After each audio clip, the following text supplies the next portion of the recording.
Leadership coaching has been something that's been in the education system for quite some time. We put a renewed emphasis on leadership coaching through our partnership with the Holdsworth Center. When our district leadership team began with the Holdsworth Center, every one of them was paired with a leadership coach. And from there, the conversation really went to how valuable it was, even for our superintendent in the district. And so he really came back and inspired us to think about how to develop a leadership coaching model in our district to support our principals, assistant principals, and district leaders. It's not what we would call a consulting relationship. It's not a mentoring relationship. You should be able to have a coach who doesn't do your job. A coach is somebody who kind of has that outside view, listens to you process, and then can give you feedback on what they hear you saying, and not necessarily give you direction, but help you find your own direction. I find it very beneficial. Brenda and I've just kind of gotten together as coaches. I did have a coach last year as well, but she helps me to think through different things that are on my mind or on my plate, helps me to work towards different goals.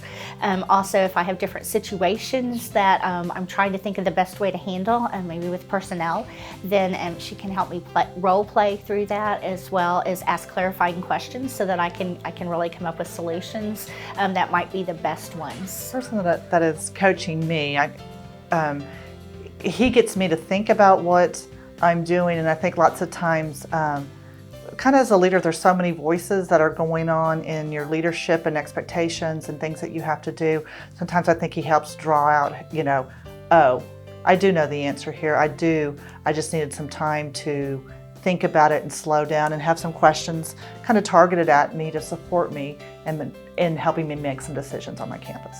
And as we move through the district and helping others to become supervisory coaches as opposed to just that traditional role, then as we're meeting with teachers too, then we're also helping teachers to really think through situations and coaching them to find the best solutions, which is going to benefit kids. And that's the same really in any department, that if the more power and ownership that somebody has in really thinking through and coming up with the best solution and putting kids first. I think coaching somebody else and learning from somebody else, even though I may be the coach, I'm learning from them as well.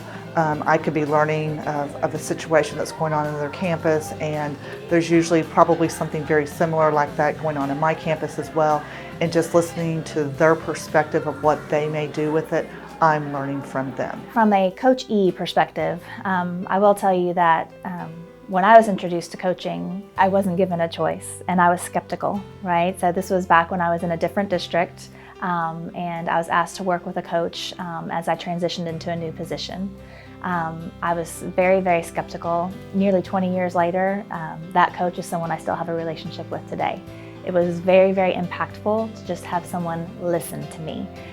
Listen to my thoughts on situations, my fears, my challenges, and to help me reframe and see things in a way that made them seem manageable, and help me to set specific goals to take action. So I would say, if you're feeling at all challenged, stuck, uninspired, and know that there's something else that you want to work on, but not really sure how to get yourself going, entering a coaching relationship is extremely valuable to help you get clarity on your own thoughts and goals.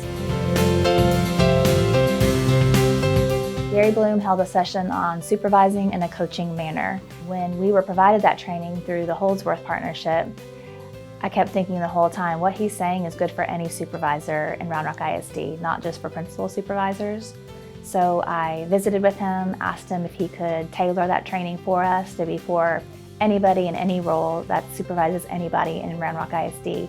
So he did that for us, and our feedback from the day is very, very positive. I didn't expect to go so deep in reflection about our practices with our teams and leadership. I also didn't expect that to see so many other leaders, or hear so many other leaders struggle with the same areas and wanting to grow your team and really knowing how to coach and be a supervisor. I think it's amazing that we're being given this opportunity to do this. School is hard, and doing school is hard, running an organization. And so I think there is value being put into our district on relationships between others. And I think that the better relationships we have within our organization and within our community, the better the situation is for our students. And so when you look at all the things that our district does to serve others, it's really going to go back to that piece of being able to listen and understand what our community and our kids and our families want from us and being able to support them. And I think the more we show that we're lifelong learners, the better it is for our teachers and our students.